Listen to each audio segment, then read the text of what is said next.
Hi, my name is Nate Bronstein. I'm the Chief Operating Officer of the Convenient Care Association, and it is my pleasure to welcome you to our presentation today, The Landscape of HIV and Starting the Conversation. This presentation is our latest installment in our Convenient Care Education Week, and with that, it is my pleasure to turn things over to Ashley Winter. Thank you so much, Nate, and thank you everyone for joining us for Stop HIV. That's Screen, Treat, Overcome, Prevent HIV, Engaging Convenient Care. So today is topic 1, the landscape of HIV and starting the conversation.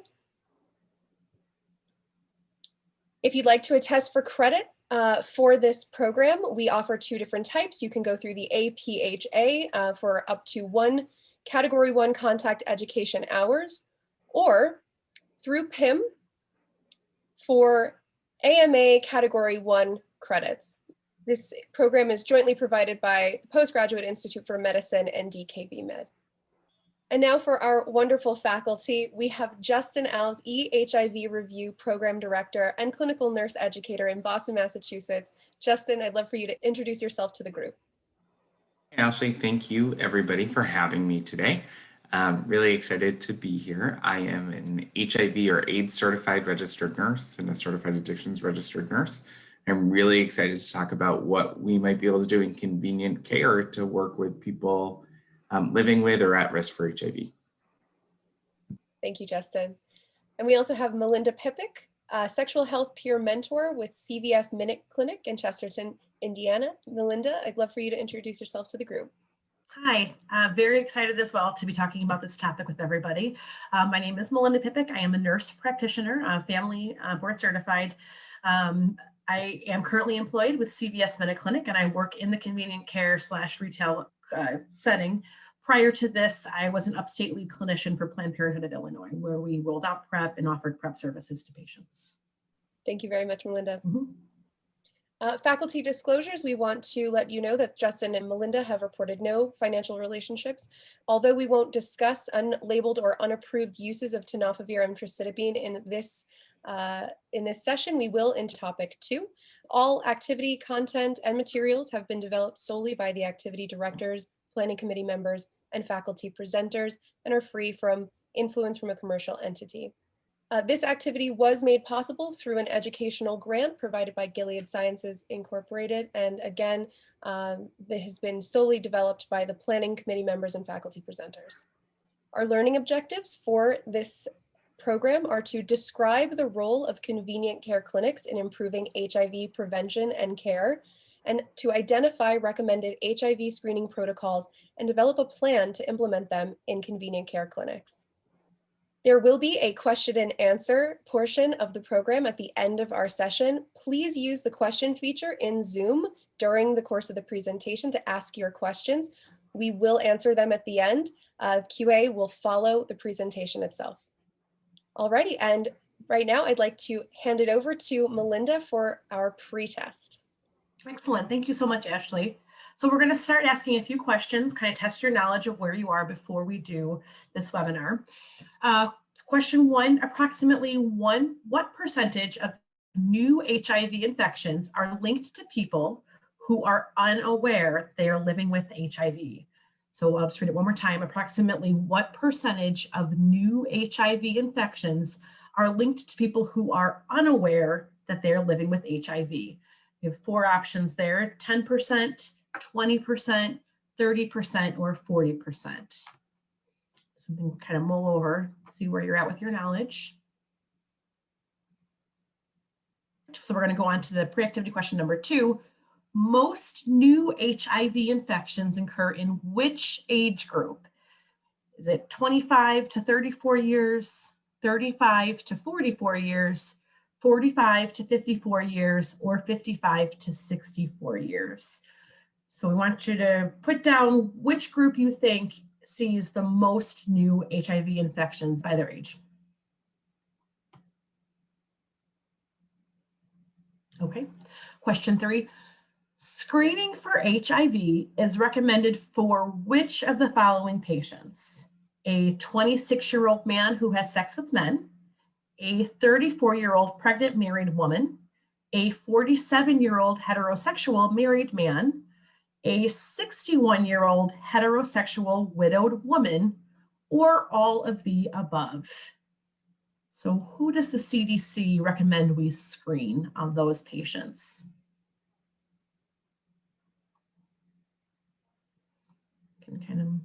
Okay, perfect. And we're on the last question. Which of the following is not one of the 5 Ps used to frame sexual history taking? Is it practices, partners, pregnancy plans, protection, or priorities? Of those P words, which one is not one of the 5 Ps that we want to use to frame sexual history taking?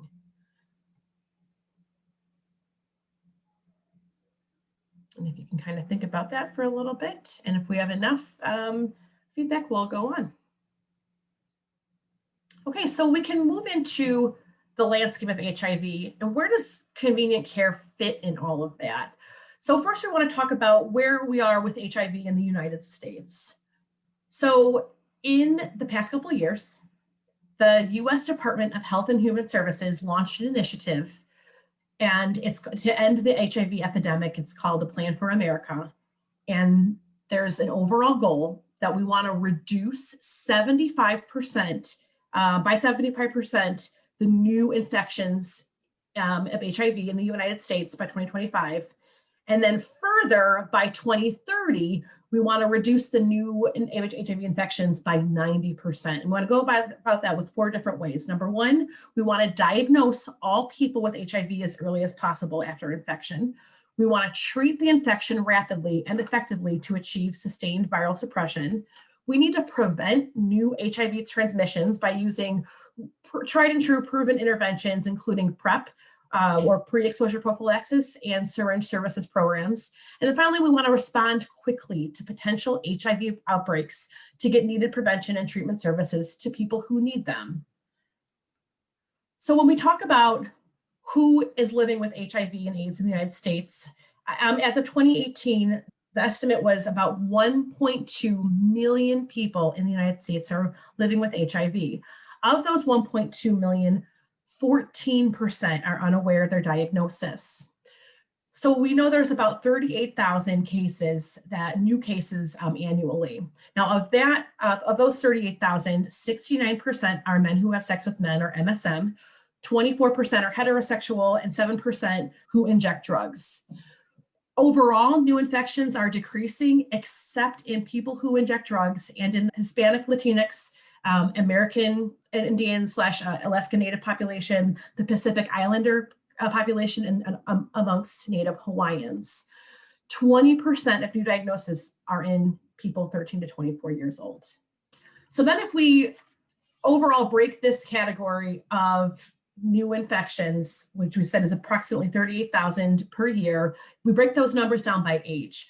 So in the last slide, we talked about that of those new cases, 21 to 20% are age 13 to 24. And then we jump up to age 25 to 34. And those have the majority of new cases at 36%.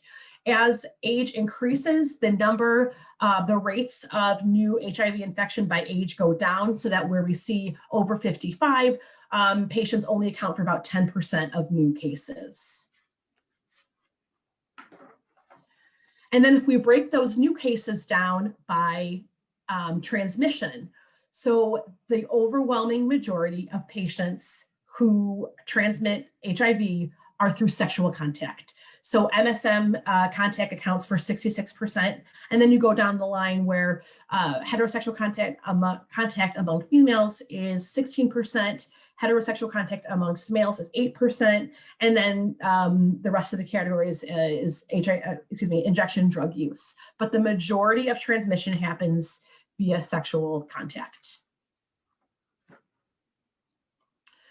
If we break down those new cases by sex and then race, first of all, breaking it down by sex, you'll see that vast majority of cases are amongst men.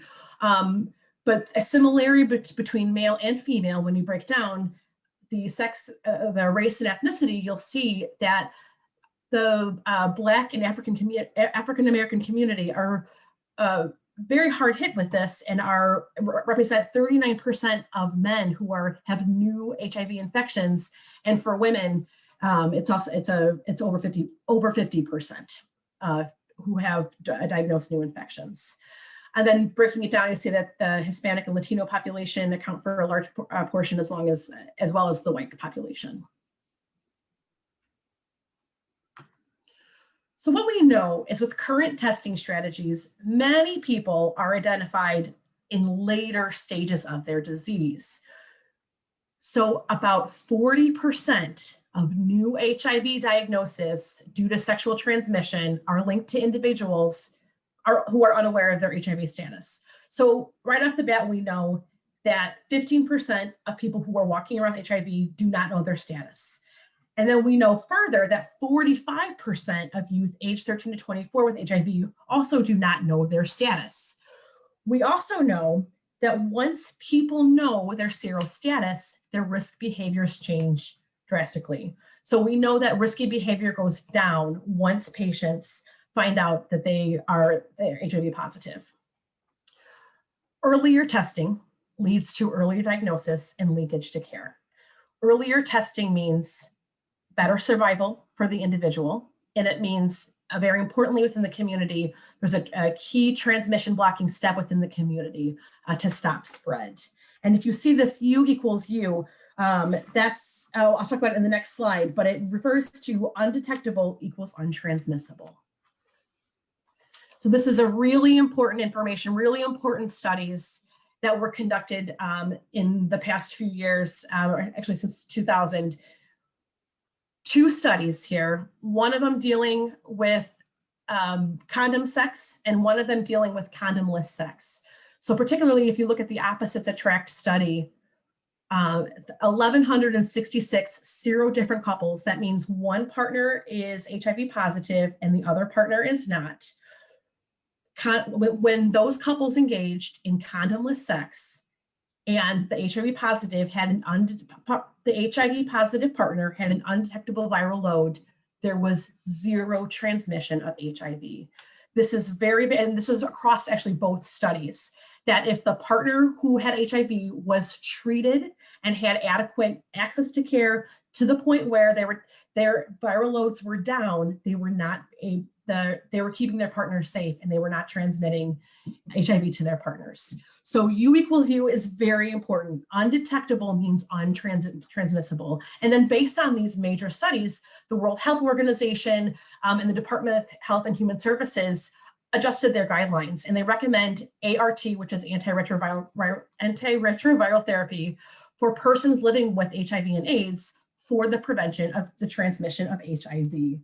They also recommend increasing the availability of testing and treatment. So if we take the percentage of people who are walking around, or person living with HIV and AIDS in the United States, we know that 86% are diagnosed. Of those 86%, we break it down where we know that about 65% have received care. About 50% are retaining in care, which means that they have, it's defined as more than 2 tests, more than 3 months apart. And then there's the viral suppression of those 86%, 56% are virally suppressed adequately. So we take those groups, so we look at it a different way here. We've got the 1.2 million people living with HIV and AIDS in the country. 51.2% are virally suppressed, but there's 14.9% who are unaware of their infection. So if we extrapolate that out to the new infections through the year for 38,000, we'll see of those 15%, almost 40%, so 37.6% are unaware of their infection. And then 42.6%, we can get the next block there, are not in care at all. So they're unaware of their infection. And so because these patients are unaware of their infection, they're linked to 40% of new transmissible cases. And then the third thing is About 20% of the patients who are in care, who are the new cases, are in care but not suppressed.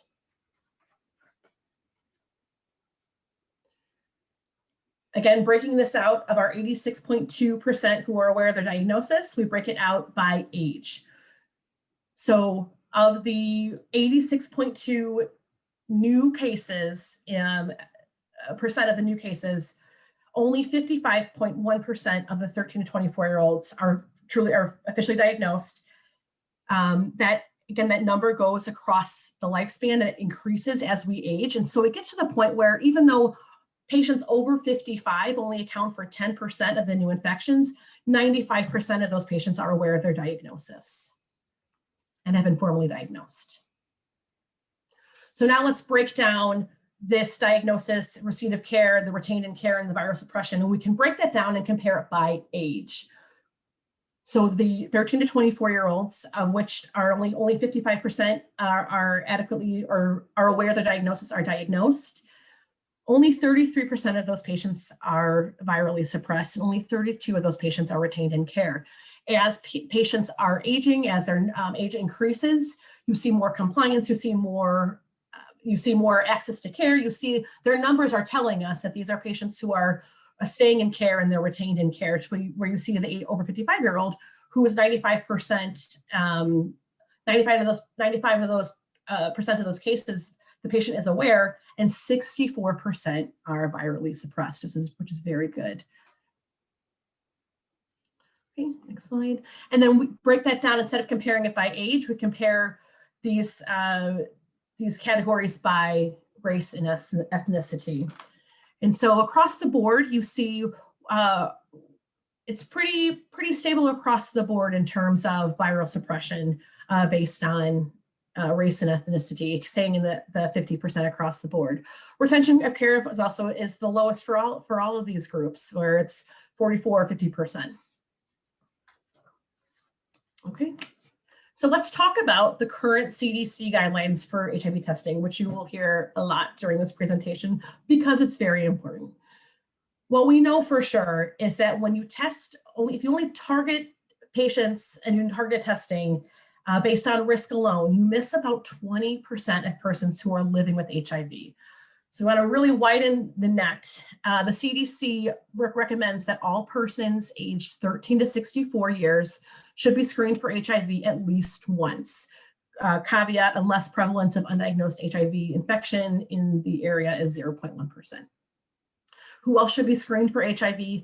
All persons starting treatment for tuberculosis, any patient walking in the door for treatment for STIs, particularly in the convenient care clinic, in the convenient care setting, where we do see definitely a fair number of patients seeking sexually transmitted infection treatment.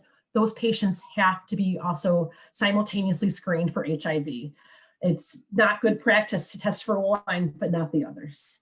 So definitely test for HIV if you are treating somebody for chlamydia or gonorrhea or anything else. Who else should be tested? Persons at higher risk for HIV should be screened at least annually, with the consideration for more frequent testing, approximately every 3 to 6 months, depending on individual risk factors or the local epidemiology. And then any persons with signs and symptoms of consistent with acute HIV viral syndrome or an opportunistic infection. So if you have a young person coming in with thrush, that was an example we had before, and young person with thrush, or if somebody who coming in for fatigue, they have a rash that can't be explained, unexplained fatigue, nausea, unexplained nausea all the time. Those are things you kind of want to dig a little bit deeper with and screen for HIV, keep HIV in your differential and screen for HIV. Okay. So what we know is that the lack of access to routine healthcare exacerbates deficits in HIV screening, prevention, and treatment, and overall threatens the erosion of our progress toward our #1 goal of ending the HIV epidemic. So then we get into, well, how does this go into the convenient care category? Here's what we do know about retail health users and patients who and actually community members who identify themselves as having no usual source of medical care. When you break that down, that accounts for 66% of, thank you, for retail health users. So of our retail health and convenient care users, 66% identify that they do not have access or they do not have a usual source of medical care. White adults account for 14% of that, Black adults account for 20%, and Hispanic adults account for 26% of that. Okay. And then let's compare side by side who uses convenient care users and who is diagnosed with new HIV diagnosis. And these very, very visually line up where you can very clearly see that our clinic care users are at higher risk for HIV. So our age group, we see 27% of our age 0 to 17. That accounts for 5% of new HIV diagnoses. 43% of clinic users are age 18 to 44. 71% of patients ages 20 to 44 have new HIV diagnoses. These are our patients, and we need to be screening them. So, and then 30% of patients 45 and older, comparing it to 25% of new HIV diagnosis, we need to be offering these screens in our clinics, and we need to be reaching these patients. So that just really emphasizes the importance of offering this service to our convenient care clients. So overall, 43% of convenient care users are age 18 to 44. In that group, only 23% use or visit primary care clinicians, which accounts for 70% of new diagnoses. And then 61% of clinic users do not have a primary care provider. And that's, we see that primary care provider or retail health and convenient care providers, that correlates with what we see in clinic every day. We know that we are serving a purpose by being there open because we know that 61% do not have access to a primary care provider. Okay, next slide. So should we be testing for HIV in the convenient care clinic? And it's a resounding yes. The literature and the research has shown, yes, this is a service that we need to be offering in our pharmacies, in our retail health clinics. And a couple different studies have shown that. So in New York City, the community pharmacists, people living near or in, around community pharmacists were approached about testing. For over 4,000 patients or people were asked if they wanted to get testing. 66.4% were eligible. And then of that, 72.4% agreed to be testing. Of those patients who were tested, 6 new HIV diagnoses were detected. And then those 6 patients had, of those 6 patients, 83% had access to care the next day. That's a big deal. Very similar numbers in Virginia around the retail pharmacy setting. Patients were offered HIV testing alongside their other point of care testing, whether they were doing lipid testing or point of care hemoglobin A1C testing or flu testing. They were also offered HIV testing. So over 3,000 tests were performed. And in some of them, and 6% had never been tested before. That's a lot of tests. Of those tested, 26 new HIV diagnoses were detected, and then 84.6% were linked to care. And then finally, in the ER, in the emergency department, the University of Chicago just rolled it out with their COVID testing this past year. So we have a lot of really good, fresh data. So they did 112,000 COVID PCR tests in the ER last year. Between this time period, January and October 16th. Alongside those COVID PCR tests, they were administering 19,111 HIV screens. That's awesome that they rolled that out with their COVID PCR testing. They detected 46 new HIV diagnoses, 12 were with acute infections.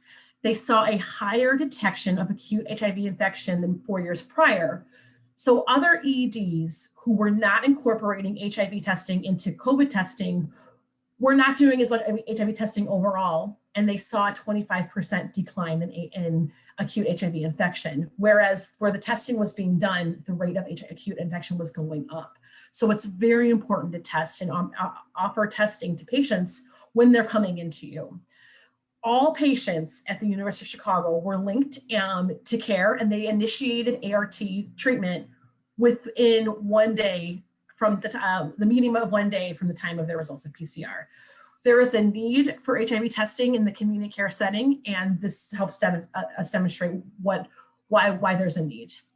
Great. Oh, and then, so now I'll turn it over to Justin, because we're talking about what the need is, but then how do you start that conversation? Yes, and I'm that weird person who has made a career of talking about sex and drugs with people. It's like a really good time.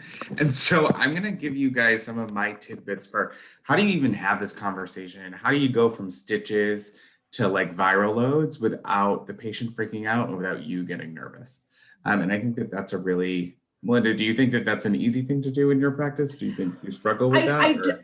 I don't. I think it is hard. It's not just hard for the patient. It's hard for, there's some resistance from the provider, not only because it's maybe uncomfortable, but also, oh boy, what do I do if I do need to screen them? Or what do I do next if there is a risk, a patient at risk here? So it's not just asking them comfortable questions, but what do I do afterwards? Yeah, absolutely. So I think that that's what's really nice about today is like, we're going to talk about how do you ask those questions? And then we're going to get into what do you do when you maybe get an answer you weren't expecting, or you get a result you weren't expecting. So really trying to make everything wrap together here. Can we have that? Right. And so this is just a reminder about the CDC testing guidelines. Guidelines are everyone 13 to 64 should be screened for HIV at least once. That's everybody. Everybody deserves a test. That's what I always remember from school. Everybody deserves at least one HIV test.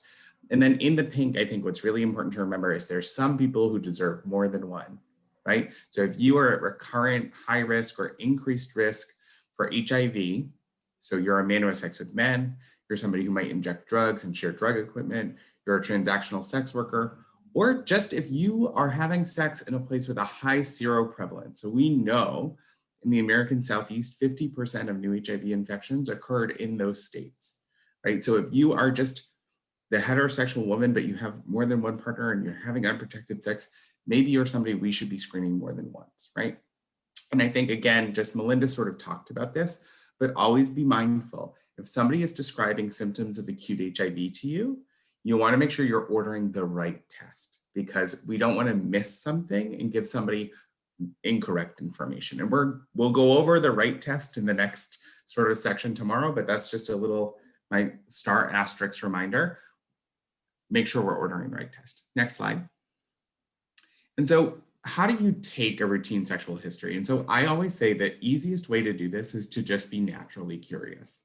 I am like the nosy nurse. I want to know everything about you. Show me your boyfriend's Instagram page. When was the last time you had sex with him? And I make it really casual, not because I'm cavalier, but because I know this is a touchy topic for some people. And so if I can make it casual and I'm super relaxed about the questions, patients will be super relaxed about the questions. And when patients are like, why are you asking me these questions? I'm here for a hangnail. You can be like, well, I actually ask all my patients this, and we know a lot of stuff can be asymptomatic, and you're here and we have the opportunity, and maybe today is the day we just do those things for you and we get that piece done. And I think really the sexual history not only is a time to get information so you know which tests to do, but it's also a time to get information so that you can actually educate the patient about some of the decisions they might be making.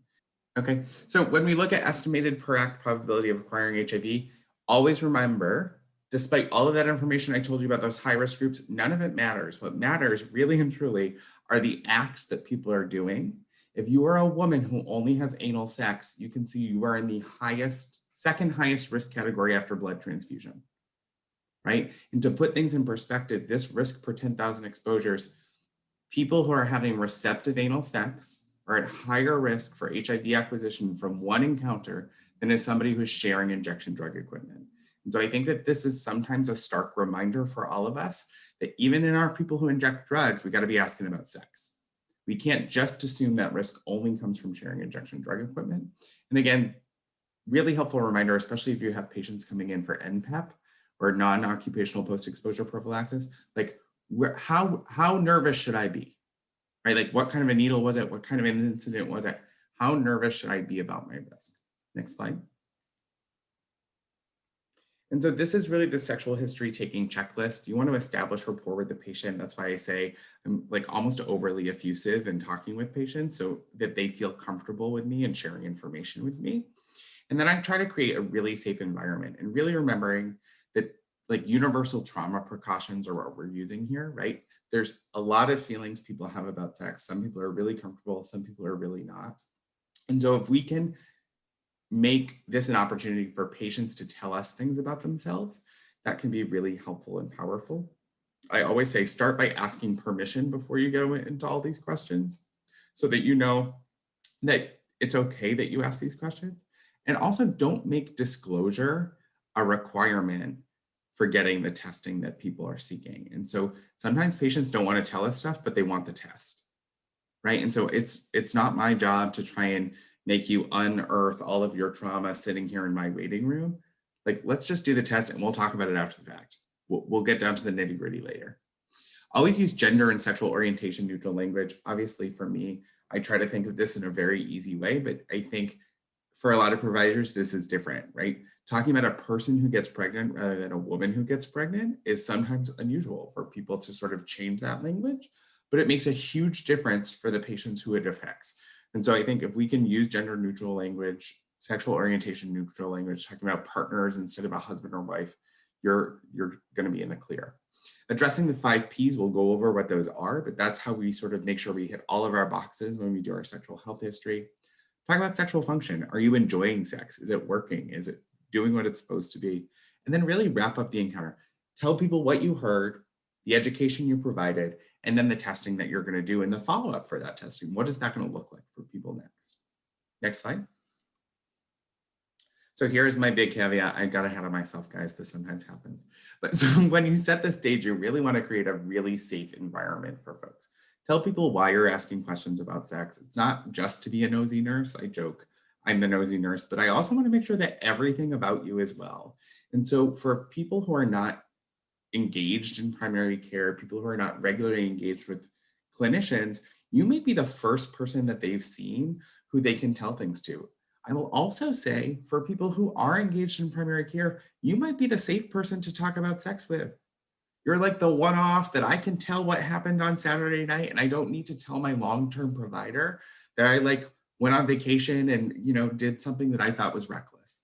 And so really, cherish that relationship that you guys have with patients where you get to be that close confidant. But in the setting that somebody doesn't feel comfortable disclosing, don't make that the prerequisite. So tell people what the tests are, offer the test to everybody. I tell the story all the time for my folks who get out of jail, right? I have a lot of guys that come out of jail who don't want to tell me that they had receptive anal sex, right? And that's not my job to convince them to tell me that they had receptive anal sex. Instead, what I do is, here's a rectal swab. It would be in case there was ever anything in your butt that you were worried might have given you chlamydia or gonorrhea. I'm going to leave it here and walk out of the room. And if you do the test, great. If you don't do the test yourself, that's fine too. But I just want you to know that it's here and it's available for you if you need it. And that's a really easy way to get folks to do things that are in the best interest of their health without really being deleterious to their own mental health. Next slide.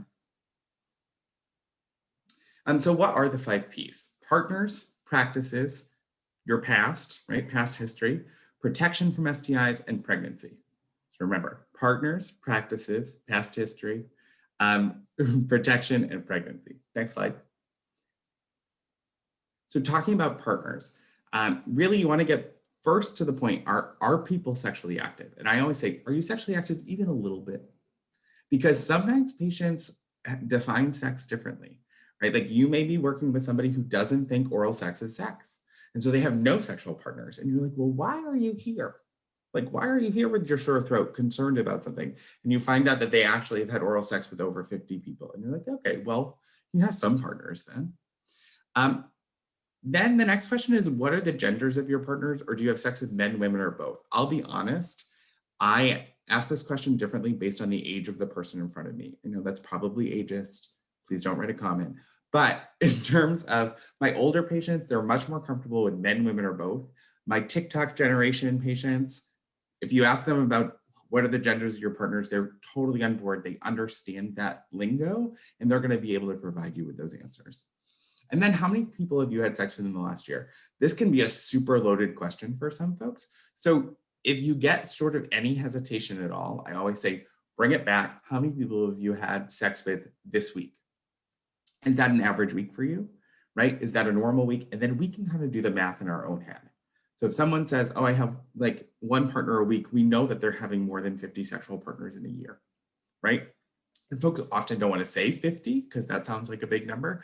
But if we start with that sort of how many this week, it's pretty easy for folks to give us that information. Next slide. And then really and truly asking about what are the other risk factors for people in your life or for people that you might be having sex with, and really get into those risk factors about condom use. And you're monogamous. Is your partner monogamous? Right? Are you sure your partner's monogamous? How do you know your partner's monogamous with you? And really getting at some of that stuff, even amongst some of our married patients, this can be a source of risk for them. Next slide. And then when we think about practices and protection, I think one of the things that I always ask about is how are you protecting yourself against STIs, really? And I think trying to get at the fact that people do things differently depending on what they think their risk is, right? So if I believe that I have a monogamous partner and we're the only two people having sex, I might make a different decision than if I think that person is having sex with 3 or 4 other people. And so really trying to lay out for folks, how do you know that this is safe? How do you know that this is keeping you safe? And then really trying to get at those other risk reduction strategies that people may be using. Next slide. And so what are some of the questions I sort of ask in this realm? Well, I literally ask, what do you do to protect yourself against HIV and STDs? And sometimes you get really crazy answers and sometimes you get really reasonable answers. And so really thinking about like, what are the good things that people are doing and praising those good things, but also offering some education about things that may need a little bit of development in sort of their toolbox or arsenal of prevention. And then I always say, tell me about when you use condoms. Do you use them? Right? And really leaving it broadly and not asking the question of like, so like you always use condoms, right? Like that leads patients to give me a certain answer, right? And so really trying to open things up so people are able to tell me things that may or may not sort of be the provider's preference for an answer. And then thinking about if they have any concerns, what are your concerns about sex? Do you have any concerns about your sex life, about any STIs, any symptoms today? That kind of a thing, leave it really open. Next slide. And then getting down into the types of sex that people have. And so this is where sometimes people get a little bit uncomfortable, but thinking about anal sex and are you the receptive or the insertive partner, right? For some folks, that's a very weird conversation. And so using words that they're more familiar with, are you the top or are you the bottom, right? I think even furthermore, getting at parts that people have, like, do you put your penis in someone's rectum? Do they put their penis in your rectum? Really getting specific about body parts if gender is something that is not sort of in the binary that we're used to. When we talk about vaginal sex, talking about do you use condoms sometimes or never, and you know, if you're the receptive partner or the insertive partner, and then oral sex, very much the same. I think the opportunity for education really here is, can you tell me how you decide to use a condom? When do you make that decision that a condom is going to be necessary? Most of the time, my patients say, well, if I think it's sketchy. I'm like, okay, well, tell me more about that. What is sketchy to you?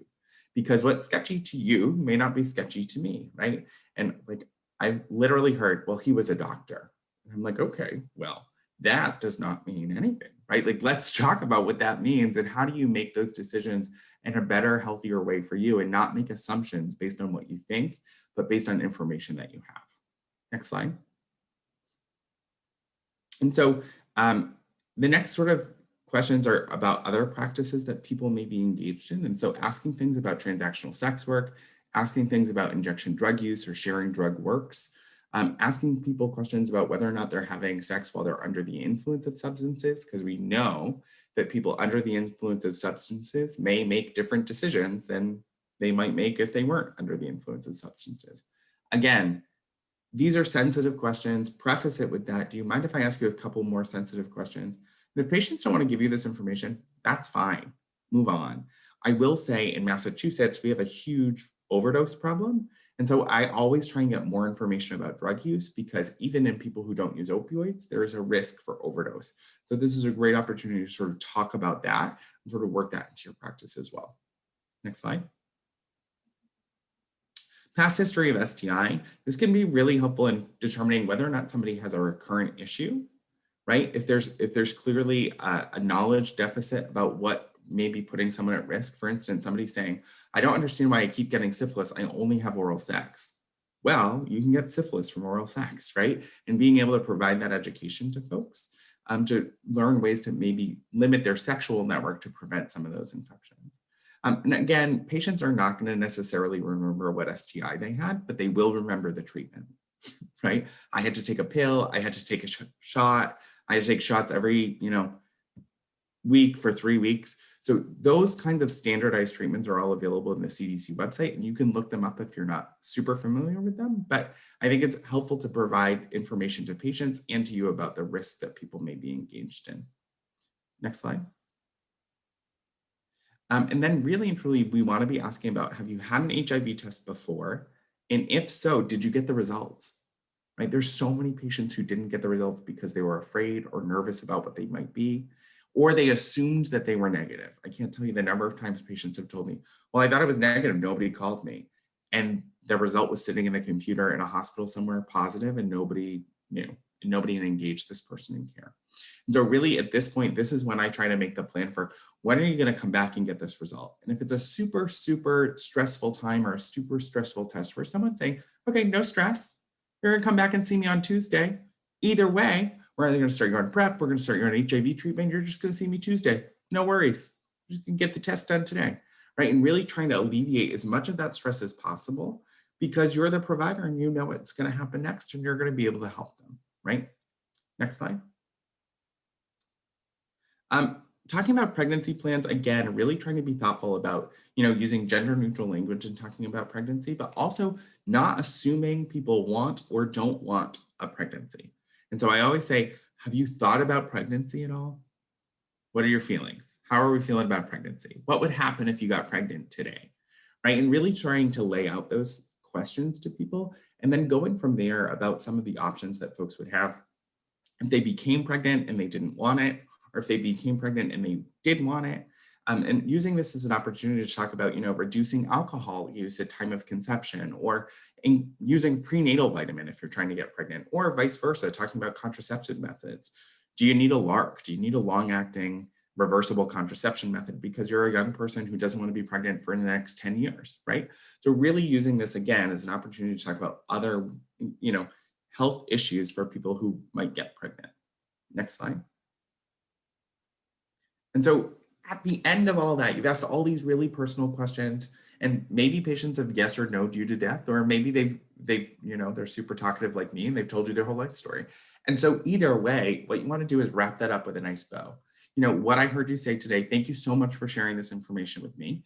Based on the information you told me, here are the things I want to do today. Here's some information I want to give you today, some education for you to remember, right? And then here's the plan for follow-up.